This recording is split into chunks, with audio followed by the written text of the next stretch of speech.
Yeah. Can you see the file, the PDF file? Yes. Right. Okay. So today we will see how to analyze the protein. Yeah. So on Monday we saw how to how to see the protein structure from the secondary structure, from the primary structure, from the tertiary structure. Yeah. Now we will see how to analyze the protein structure. Yeah.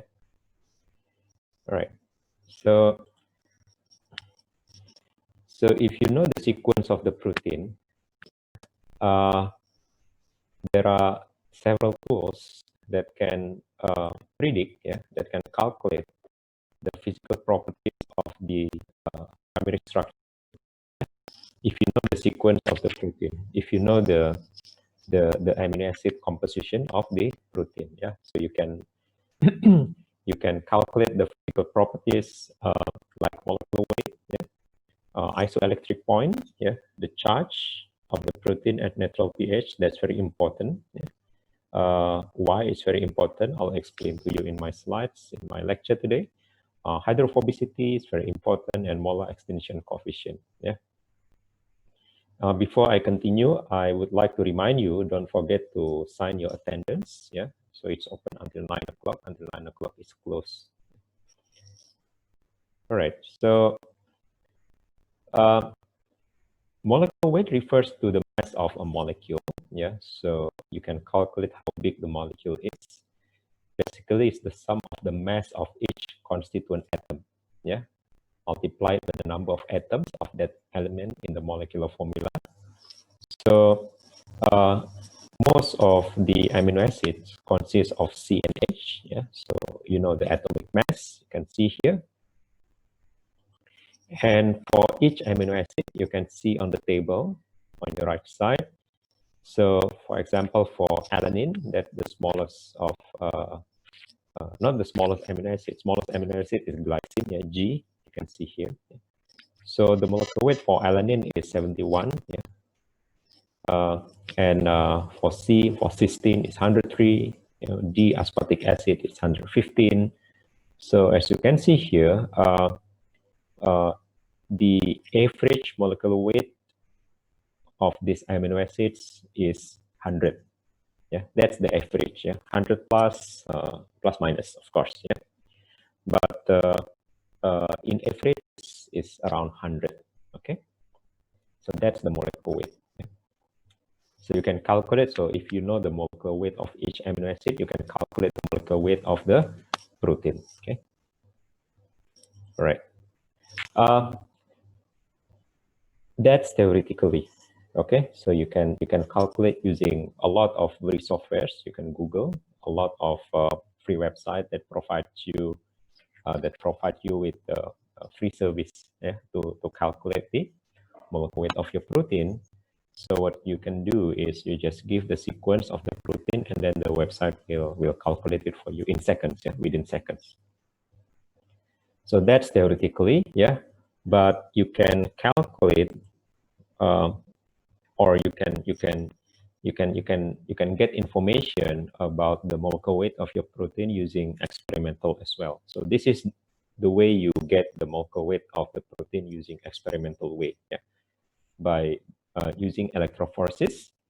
So the full name of this electrophoresis is sodium dodecyl sulfate polyacrylamide gel electrophoresis, or we call it SDSPH.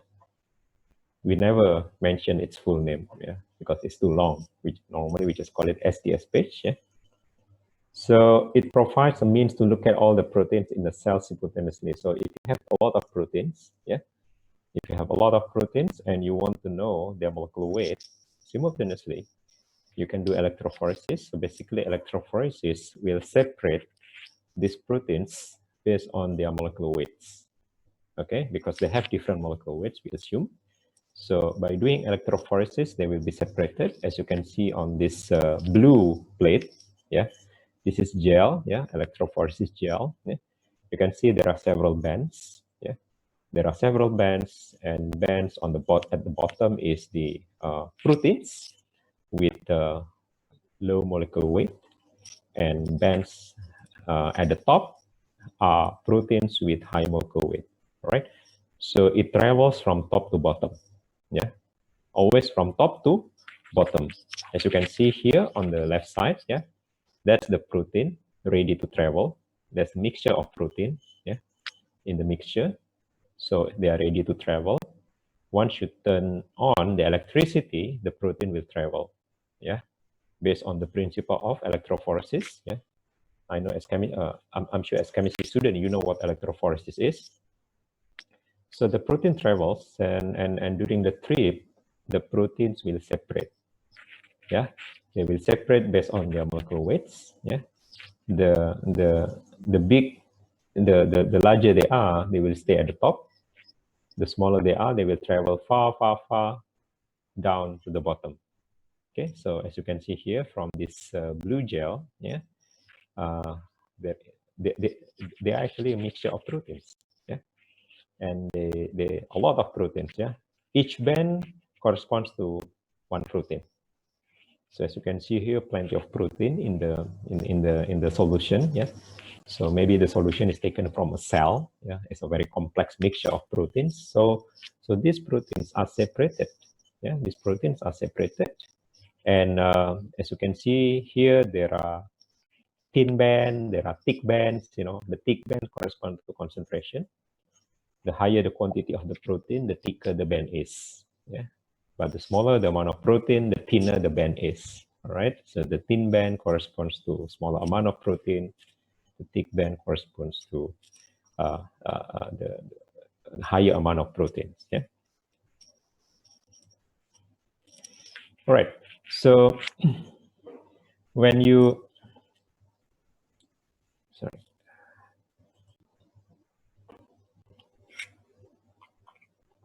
So when you do SDS page, yeah, the first thing what you need to do is you boil the protein using SDS.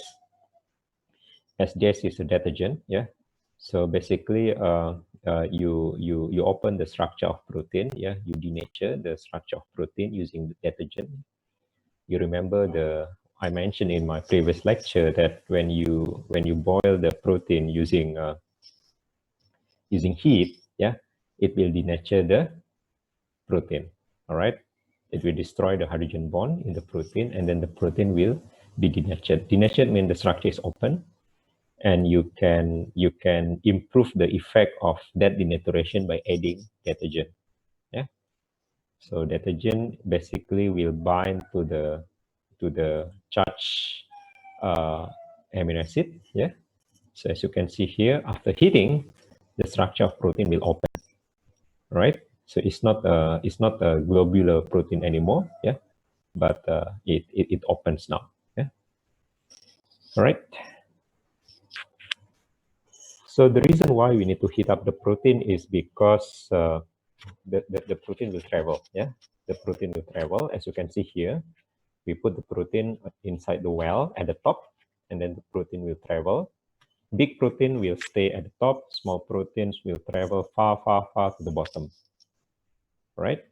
So the reason why we need to heat up the protein is because when the protein is in their globular form, the protein will not travel. It's very difficult for protein to travel. Yeah, the protein will stuck in the gel. The protein cannot travel. It will travel very slowly because of the shape, because of the steric, yeah, because of the steric hindrance. Yeah, the protein will stuck in the gel. So that's why we need to open the protein so that the protein will travel faster. Yeah, the protein will travel easier from top to bottom. Okay. So this is the anatomy of the SDS equipment, SDS page equipment. Yeah. So you have glass plates, and within glass plates you have gel, yeah, made of the acrylamide.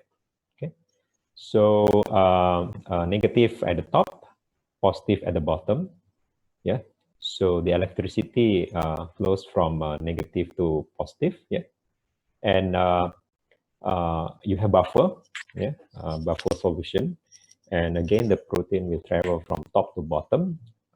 Big protein will stay at the top. Small protein will travel to the bottom.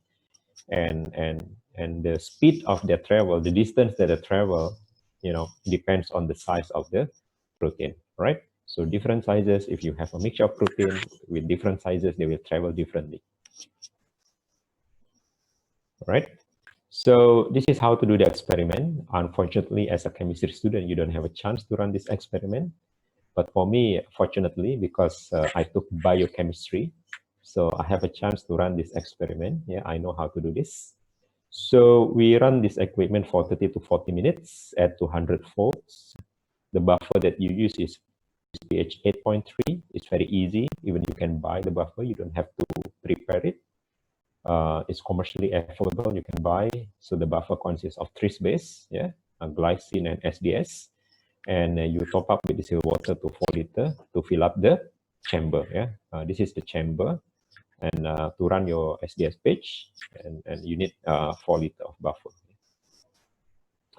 Yeah, this is what happened. Yeah, after you turn on the electricity, yeah, all a mixture of protein at the top will travel down to the bottom, and the bigger protein will stay at the top, the yellow one.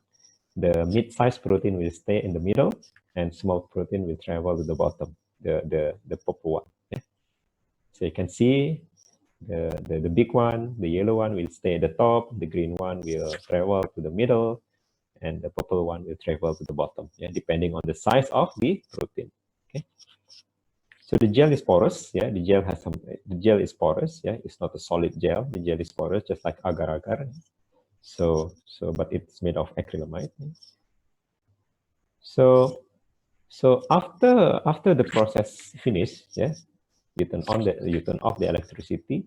You need to see the protein. Yeah, protein actually colorless. It doesn't have color, so you need to stain it. Yeah, you need to stain. You need to put some coloring agent. Yeah. So there are different stains. Yeah, that you can use in order for you to see the proteins. Yeah. So they detect the protein based on differential binding of the stain. Yeah. So the chemical that you use to stain will bind to the protein. Yeah. So it's non-specific. Yeah. It will bind to any protein. Yeah. Regardless of their individual identities. So any protein that you have in the solution, in the gel, it can be stained using the chemical. Yeah. So, and also there are different chemicals that you can use. They have different sensitivity as well. If you have a very low amount of protein, you need to use the staining agent with a high sensitivity. Yeah.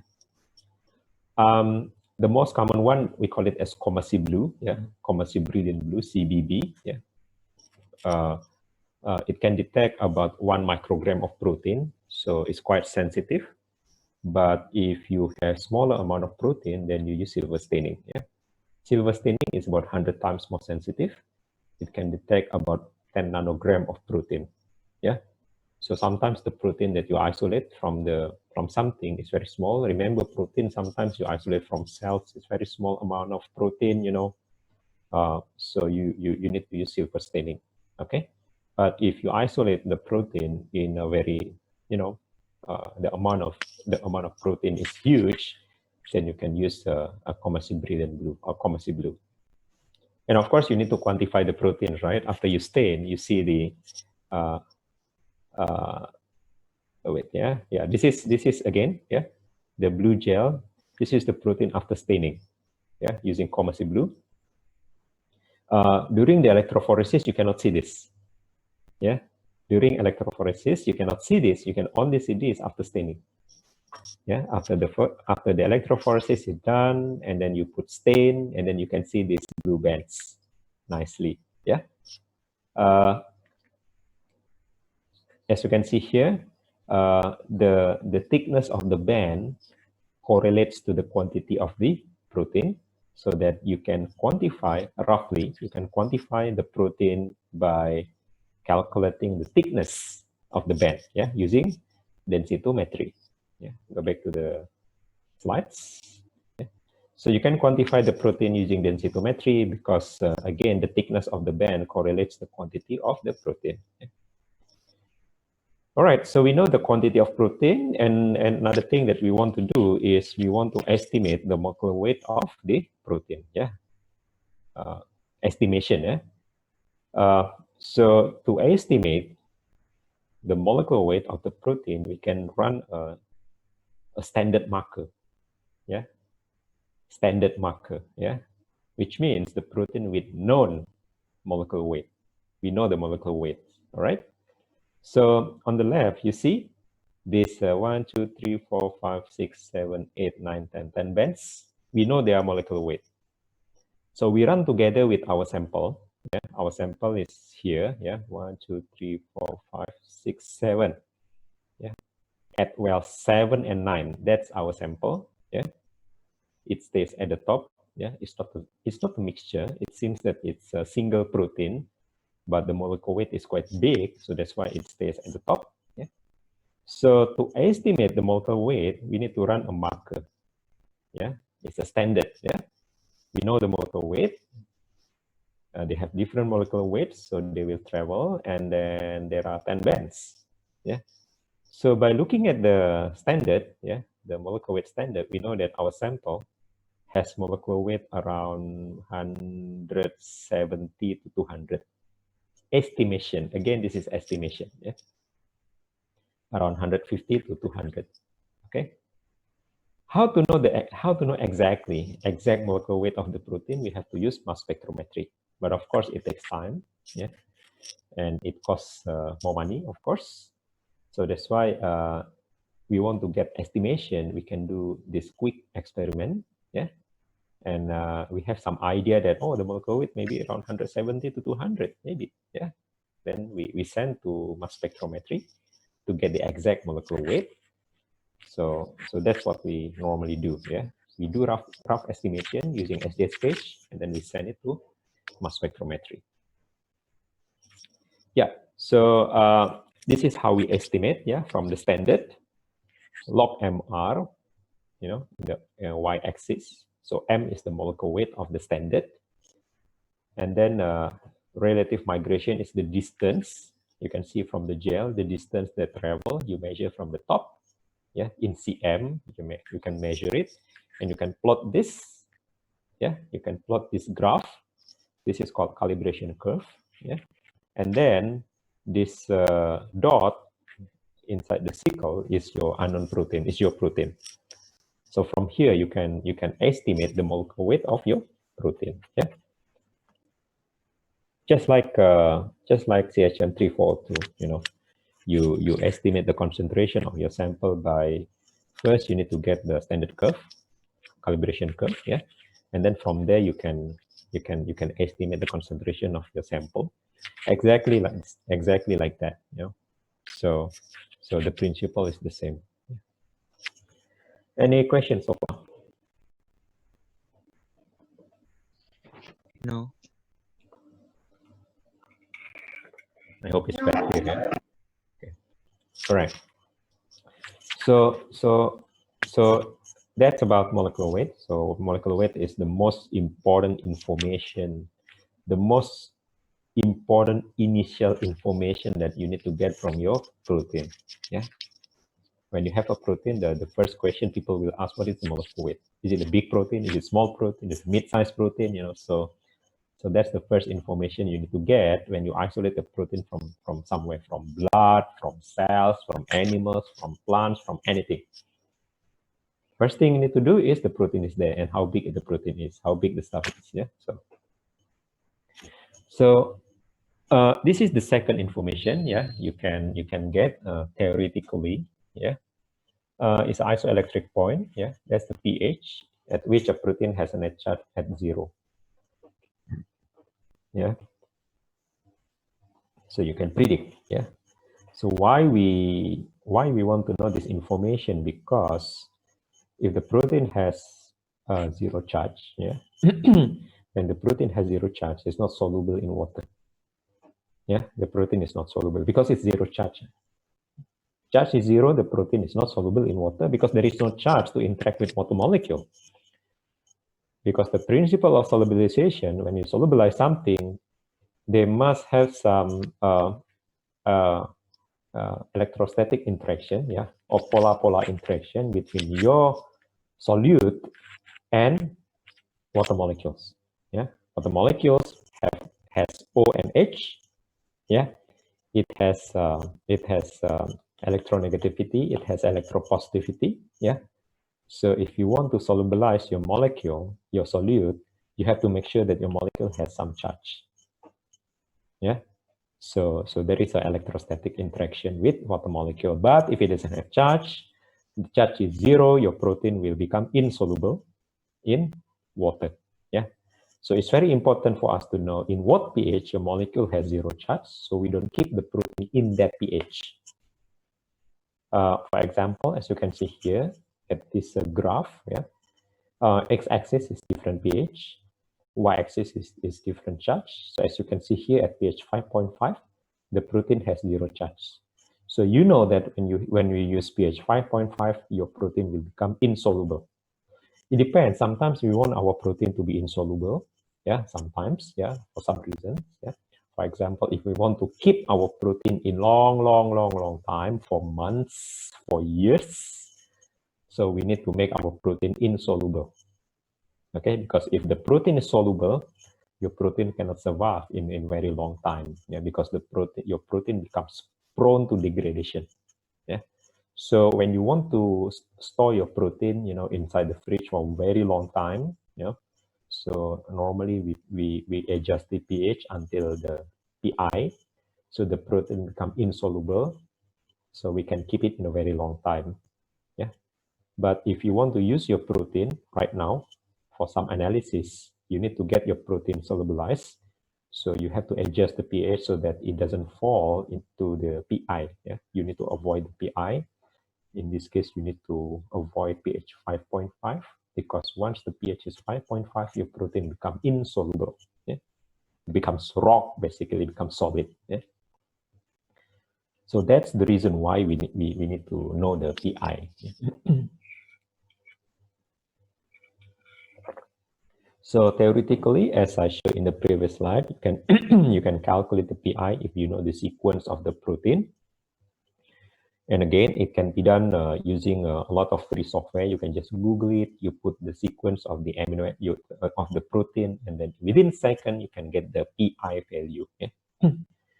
Or you can use isoelectric focusing. Yeah, IEF. Yeah, isoelectric focusing. Yeah. So basically, you have a tube. Yeah. With a gel. Inside the tube is a gel with different pH. Yeah? It's a pH gradient. Yeah. From 9 at the top to 3 at the bottom. Yeah. And then you put your protein, and your protein will travel exactly like SDS-PAGE, yeah, from negative to positive side. Yeah.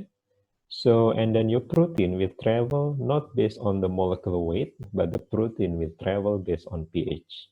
Yeah. So the protein will stop exactly at pH, where the pH is their pI. Yeah. And when you stain it, you can see your protein easily. Yeah. So let's say you have a mixture of protein. Yeah, a mixture of protein. And then you put protein at the top. Yeah. And the protein will travel again, not based on the molecular weight. Yeah, because this is not SDS-PAGE. Your protein will travel based on their pI. Yeah. When the pI of your protein is 9, your protein will stay at the top, will not travel. Yeah. When the pI of your protein is around 7, your protein will travel to the middle and then stop. When the pI of your protein is 5, your protein will travel to the bottom, stop. And if the pI of protein is 3, your protein will travel far to the bottom and stop at the bottom. Yeah. So you can separate your protein based on their pI. The protein will stop traveling when they reach their pI. Yeah. The pH, yeah, when is again the pI is pH where the charge of the protein is 0. When the charge is 0, the protein cannot travel anymore. Yeah, because in order for the protein to travel, they have to have charge, because this gel is charged. Yeah? It has electricity. So as long as your protein has charge, it will travel. When the charge is 0, the protein, reach pH where the pH is equal to pi, and then the protein will stop traveling. Yeah. All right. So yeah, this is the process. Yeah, basically, it's the same explanation as I mentioned before.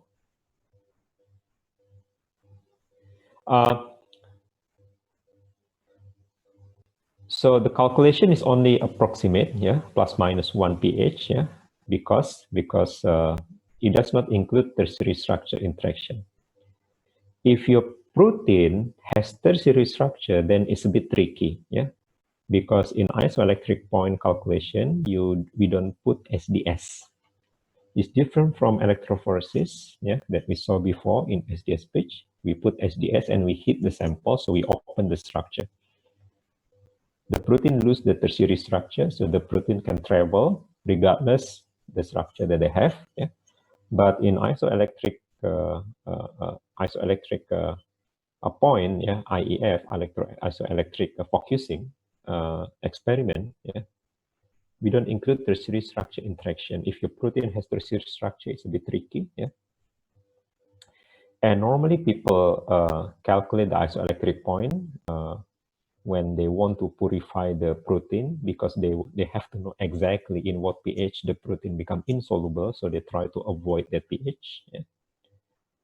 And also, as I mentioned, can be used to decide on best pH to store or analyze protein. If you want to store it, it's a good idea to desolubilize your protein, yeah, especially when you want to store it in months or years. But if you want to analyze your protein, it's better to make your protein solubilize. Yeah. So normally when you store the protein, yeah, you adjust the pH so that it becomes the PI. And when you want to analyze, you take the protein from the fridge or from the freezer, and then you change the pH. Either you drop the pH, or you increase the pH so that the protein become solubilized. All right.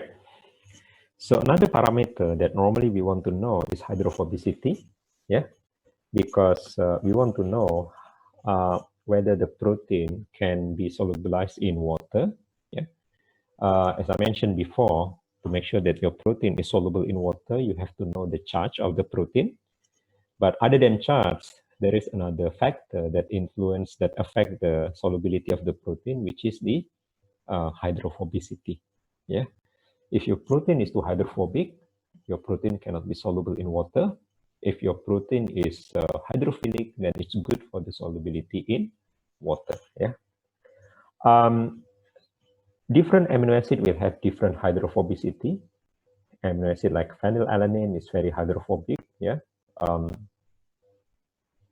Where is phenylalanine? Yeah, F. Yeah, F. You can see here F. The hydrophobicity is 2.8, so it's quite hydrophobic. What else? V, valine, 4.2 is very, very hydrophobic. Yeah. What else? L is leucine. Leucine is very hydrophobic. But if you see D aspartic acid, from the name itself, it's acidic. Yeah. It has charge, so it's not hydrophobic. So the hydrophobicity is minus 3.5. Yeah. So if you have a protein and you know the amino acid composition, you can predict the hydrophobicity of your protein.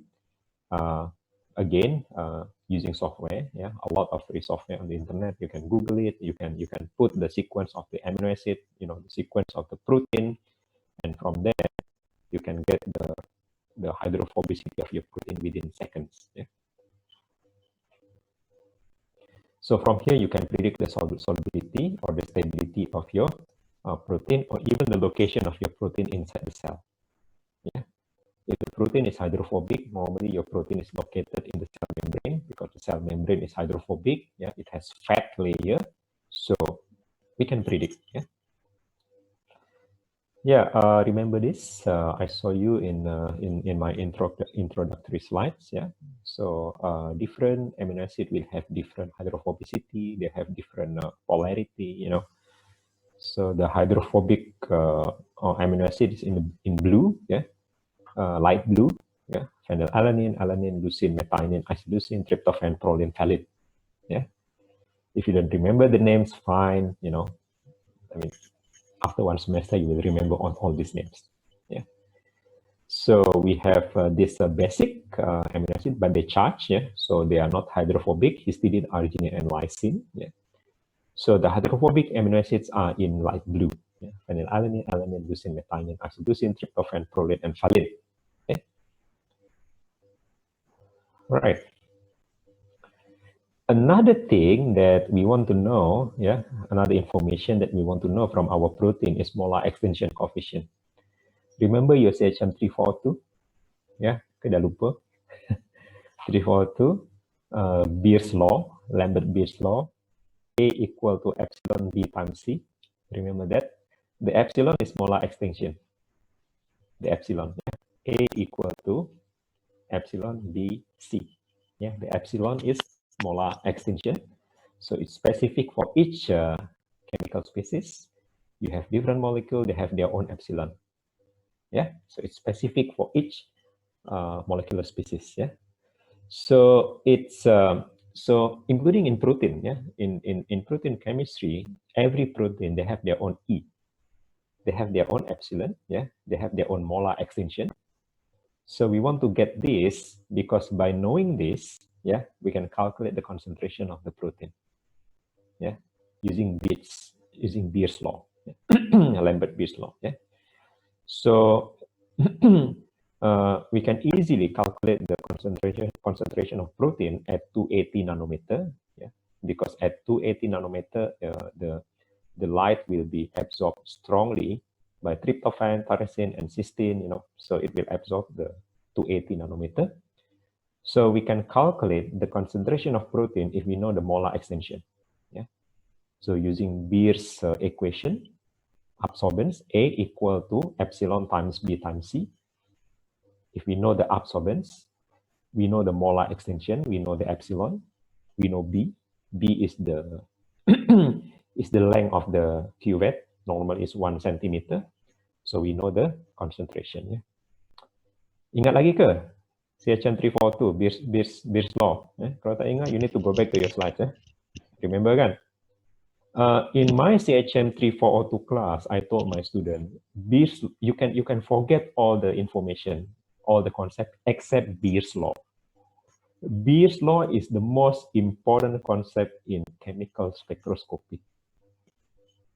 Yeah, you know, I would say that's the most important dogma in chemical spectroscopy. You can forget about Woodward-Fisher rules. You can forget about the chemical spin rules, you know, but you cannot forget Beer's law. You cannot forget this equation, A equal to epsilon times B times C. You cannot forget, because you will use this in biochemistry. You will use this in biology, you know, because in biology you use a lot of spectroscopy as well. Or when you work in industry, all the simple spectroscopy, they don't use NMR. In industry, they don't use NMR. They use all the simple spectroscopy. They use AAS, they use AES, they use UV fish spectrophotometer, they use IR spectrophotometer. You know, all the spectrometer, they follow Beer's law. Absorbance is equal to epsilon times B times C. All right, so that's the thing that you cannot forget for the rest of your life until you die. Okay, so A equal to epsilon times B times C. So we use this Beer's law to calculate the concentration of protein. And in order to calculate, we have to know the epsilon. Yeah? We have to know the molar extension coefficient of the protein. You can easily calculate using this website, yeah, ProtParam. Yeah, you can go to this website. You can put the sequence of your protein, and then within a second, you can get all the information: the molecular weight, the PI, amino acid composition, extension coefficient, and epsilon, the hydrophobicity or hydrophobicity, everything. Yeah, everything easy within seconds. All right. So other than that, we can also predict the secondary structure by knowing the sequence of your protein, and again, this is a theoretical prediction. Yeah, we know the secondary structure if you know the sequence and you know the chemical character of the amino acid, whether the amino acid is hydrophobic or hydrophilic. We can predict the secondary structure of your protein. Yeah. We can also predict the hydrophobicity profile, yeah, whether your protein is hydrophobic or not. Yeah. So from there, we can predict the location of your protein. As I mentioned, if your protein is hydrophobic, the chances are your protein is located in the membrane. Yeah. For example, here, this is your protein, yeah, from NH2 to COH, from N terminus to C terminus. So the middle part of your protein, because it's very hydrophobic, you can see here the peak is at the top. Yeah, so they are in the interior residues, but your protein, yeah, when it's hydrophilic, there is a possibility that that part of your protein is located at the exterior part of the protein. Yeah, so we can predict this quite easily, and to predict the secondary structure, you can use these algorithms. They are free. You can go to the website. There are plenty of free tools to predict the secondary structure, to know whether your protein has alpha, has beta, or has turn structure. Yeah, a different algorithm. Some website they use statistics. Yeah, some website they use homology. Some website they use physical chemical properties. Some website they use neural network. They use artificial intelligence to calculate the secondary structure of the protein. All right. So yeah. So each amino acid, they have their we call it as propensity. So if you have alanine, cysteine, leucine, there is a probability. So this is their probability to show the alpha helix or beta sheet or turn. Yeah. So at the top, if you have all these amino acid, so it favors alpha helix. Yeah. In the middle, if you have this, it favors beta strand. At the bottom, you have this amino acid in the green box, then it favors turn structure. So computer can predict based on the sequence of your protein. Yeah.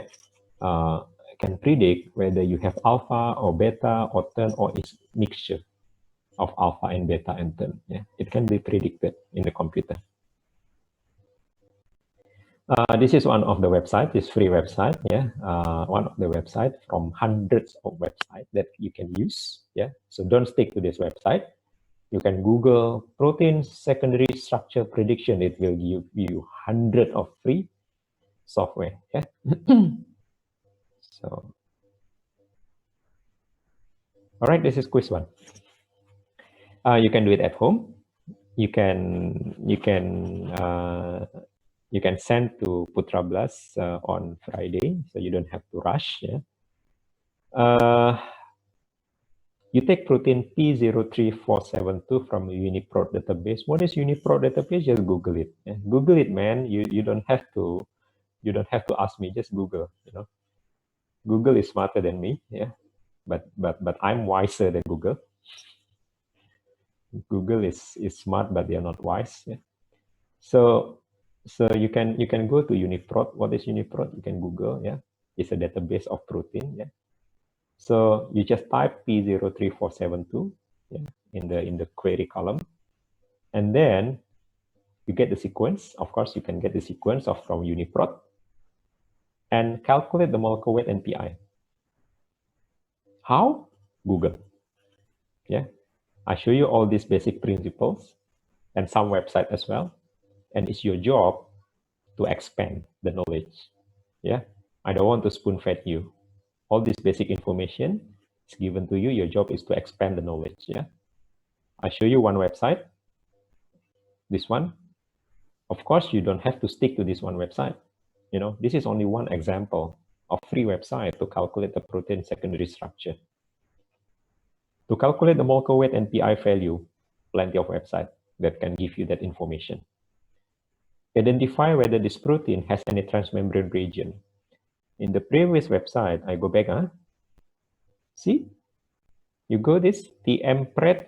You can see this TMPRED right at the bottom. TMPRED, TMHMM. That's the website to predict the transmembrane region. Not only those websites, you can Google it. You can get other websites as well. Yeah. And then what else? Predict its secondary structure. This one is even easier. Yeah. Tutup mata aja, you can predict. All right. Plenty of websites, hundreds of websites, and they are free. Yeah. All right. So this is the first quiz. Yeah, for this semester. Very easy. Take your time to do it. Yeah, you can type it. And it's good idea you take screenshot. Yeah, after you calculate the molecular weight or PI value, instead of typing on Microsoft Word, you can take the screenshot. Yeah, you can take the screenshot, put in your Microsoft Word or whatever, and then submit to me on Friday. Easy, right? Easy. For me, nothing is difficult, right? Everything is easy. Okay, any question? Any question? Yeah, we submit on Friday? Yeah, on Friday, in our next class on Friday. By email or how? I'll create a link in Putra Blast, so you can submit it in Putra Blast. The link is not there yet. Yeah, I'll create it today. Don't submit it today. Submit on Friday. Yeah, relax. Don't rush. Submit on Friday. Even though this quiz can be done in minutes, but I want you to take some time. Yeah, just to really immerse yourself in this. Try to take your time to understand all these things. Don't rush. Yeah. Don't rush. All right. So you can submit it on Friday or even tomorrow. Okay. All right. Any other question? Doctor. Yes. How about the font? How many page you need? One page. It's up to you. It's up to you. Okay. Up to you. Yeah. Okay. Any other question? There is no certain format as long as you have your name and metric number. Without name and a metric number, I don't know who you are. Yes. So you can use any format. But to make your life easier, just screenshot the answer lah. You predict the secondary structure. You get the answer from the website. You screenshot lah. Easier. You don't have to type. Yeah. Identify whether this protein has any transmembrane region. If you type susah, you just take a screenshot and then copy paste to your to Microsoft Word. Easy. Yeah. Right. Okay. Any other question? If no question, don't forget to sign your attendance. You have 5 minutes to sign your attendance. So if no question, then I'll see you on Friday then. Okay. All right. So thank you very much. Assalamualaikum and bye-bye.